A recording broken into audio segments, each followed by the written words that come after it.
Mas kumpiyansa pa ang mga negosyante sa dakbayan sa Talisay nga mismo ang mga mulupyo sa barangay ang mutabang sa pagmintinar sa kahapsay ug kalinaw. Ilabi na nga karon mga kanhi drug user, maunay barangay defenders. Atong sayran ang detalye sa report ni Femery Dumabo.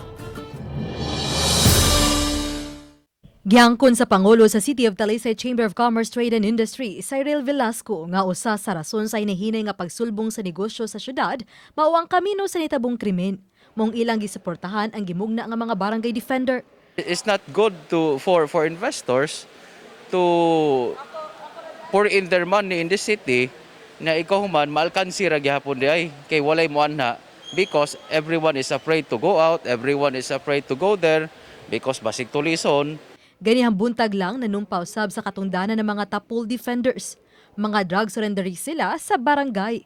Ang barangay Tapul mo ay labing unang nadeklarar nga drug-cleared barangay sa dakbayan sa Talisay. Mura siya og barangay defense system. That is why pariha sa tangke nahimo nato silang Tapul defenders para they will be the one on the lookout kung naa pa bay mga illegal drug activities. Sa unang panahon murag kuan gyud ba naagi nagamit diri sa ato so karon nga na drug cleared na ta kaloy sa Ginoo nagtinabangay tabangan sa namo sila unsay mo mga problema.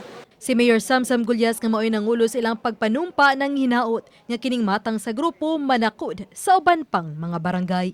Gikan sa coast karon na nata sa bukid, hopefully manakod ni sa ubang mga barangay. Special lang ganahan lang sa ko sa sitwasyon diri kay drug surrenderees ni sa una ni pasar sa to ang drug rehabilitation program then karon defenders na. Uba ni June Sulon. Ako si Femery Dumabok. Balitang Bisdak.